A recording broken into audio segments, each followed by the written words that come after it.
Materi yang akan kami bahas yaitu 1. Pengertian jaringan ikat, 2. Struktur jaringan ikat, 3. Fungsi jaringan ikat, dan yang keempat jenis-jenis jaringan ikat. Yang pertama, saya akan menjelaskan pengertian jaringan ikat.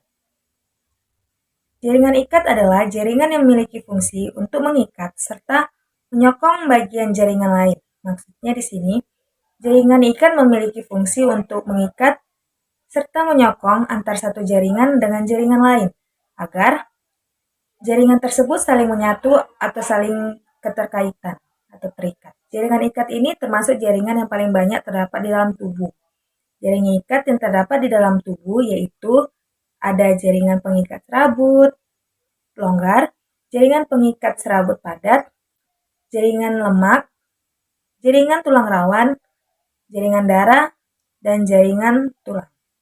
Struktur jaringan ikat terdiri dari dua bagian, yaitu ada bagian matriks dan ada juga sel-sel jaringan ikat. Baik, kita akan membahas yang pertama, yaitu matriks. Matriks terbagi lagi menjadi dua bagian. Yang pertama ada serat. Serat-serat dari jaringan ikat ada serat kolagen, serat elastin, dan juga serat retikuler. Bagian yang kedua dari matriks itu sendiri ada bahan dasar, di mana bahan dasar dari jaringan ikat itu sendiri yaitu mukopolisakarida, sulfat, dan juga ada asam hyaluronat. Nah, sekarang kita membahas tentang sel-sel jaringan ikat. Sel-sel jaringan ikat itu sendiri terdiri atas yang pertama ada fibroblas, yang kedua makrofag, yang ketiga sel tiang, nah yang keempat ada sel lemak, dan yang terakhir ada sel darah putih.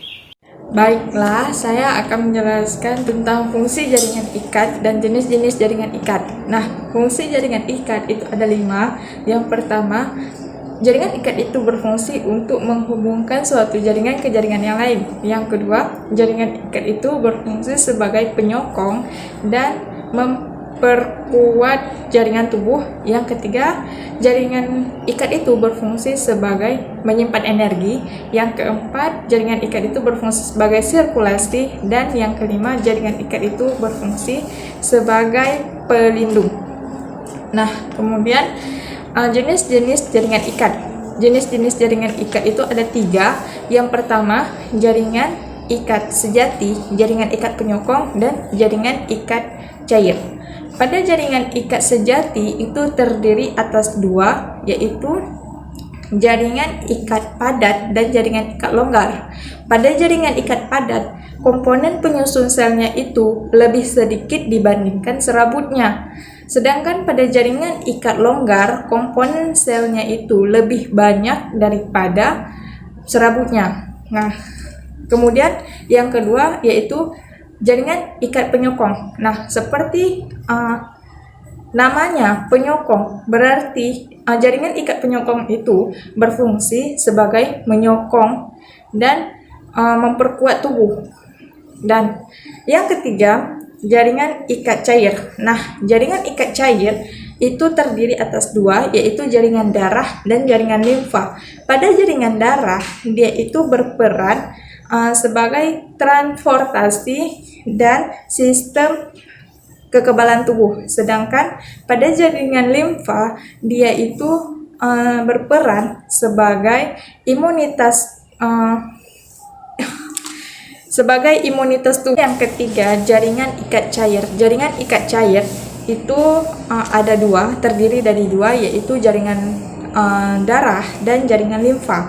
Pada jaringan darah, dia itu berperan sebagai transportasi dan kekebalan tubuh. Sedangkan pada jaringan limfa, dia itu berperan sebagai imunitas tubuh. Baik, selanjutnya saya akan menjelaskan tentang jaringan ikat sejati. Jaringan ikat sejati terdiri atas 2 jaringan, yaitu jaringan ikat longgar dan jaringan ikat padat. Jaringan ikat longgar merupakan mempunyai komponen penyusun sel yang lebih banyak dibandingkan serabut atau serat. Jaringan ikat longgar berfungsi untuk membungkus organ tubuh, pembuluh darah, dan saraf. Contohnya pada jaringan ikat longgar adalah selaput pembungkus organ dalam perut.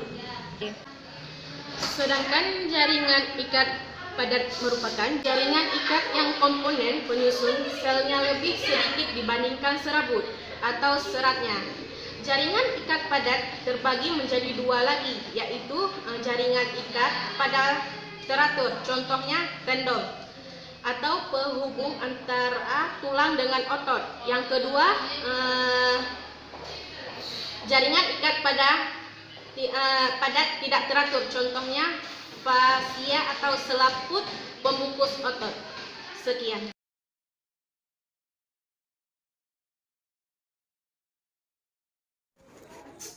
Baiklah, saya akan menjelaskan tentang jaringan ikat penyokong.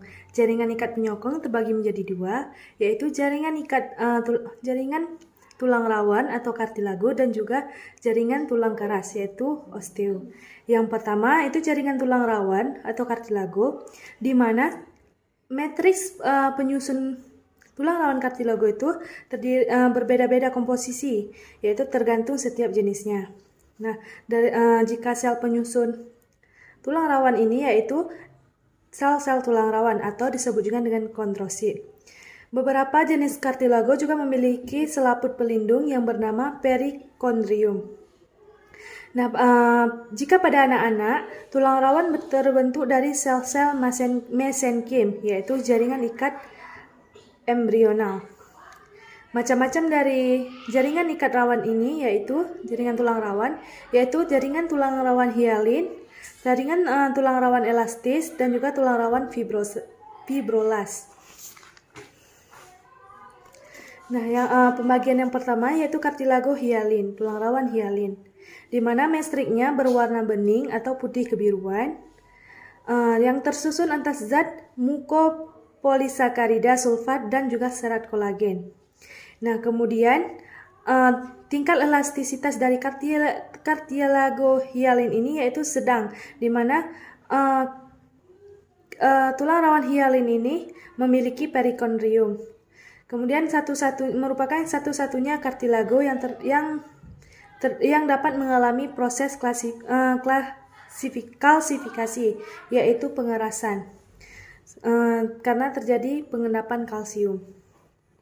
Contoh daripada letak kartilago hialin ini yaitu ujung tulang pipa, ujung tulang rusuk, dan ujung hidung, serta juga trakea. Yang kedua yaitu kartilago elastis, di mana matriks dari kartilago elastis ini yaitu berwarna kuning, banyak mengandung serat elastis dan juga sedikit serat kolagen, di mana tingkat elastisnya itu sangat tinggi, maka dikatakan dengan kartilago elastis. Kartilago elastis juga memiliki perikondrium, yaitu selaput pembungkus kartilago.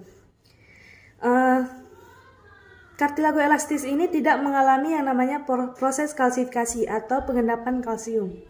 Nah, contoh letak dari kartilago elastis ini yaitu daun telinga, saluran telinga luar, dinding eustachius, dan epiglotis. 3. Jaringan ikat cair. Jaringan ikat cair berbeda dengan jaringan ikat padat. Jaringan ikat cair terdiri dari 1 jaringan darah dan 2 jaringan limfa atau getah bening. Pertama, jaringan darah. Jaringan darah berperan dalam proses transportasi dan sistem kekebalan dalam tubuh. Sementara yang kedua itu jaringan limfa atau getah bening, berperan dalam sistem imunitas yang di dalam tubuh. Kemudian contoh dari jaringan ikat cair yaitu darah. Darah merupakan jaringan ikat atipikal karena darah itu tidak mengikat dan menghubungkan atau menyambungkan sel-sel dalam tubuh. Baiklah, saya akan melanjutkan presentasi kali ini. Nah, di sini saya akan menjelaskan tentang penyakit-penyakit yang menyerang jaringan ikat, yaitu pada manusia. Yaitu yang pertama adalah rheumatoid arthritis. Nah, ini adalah istilah medis untuk penyakit rematik yang biasa kita kenal. Rheumatoid arthritis atau rematik adalah peradangan pada sendi yang menyebabkan rasa sakit, bengkak, dan kaku pada persendian. Nah, di sini ada gambarnya, bisa kalian lihat. Yang kedua yaitu skleroderma. Ini adalah penyakit autoimun yang menyerang jaringan ikat sehingga membuat jaringan tersebut menebal dan mengeras. Nah, bisa kalian lihat di samping ada gambarnya. Yang ketiga yaitu vaskulitis, yaitu peradangan pada pembuluh darah. Ciri-cirinya itu bisa kalian lihat di gambar, yaitu adanya bintik-bintik merah pada permukaan kulit. Baiklah, sekian presentasi dari kami dan kami akhiri. Assalamualaikum warahmatullahi wabarakatuh.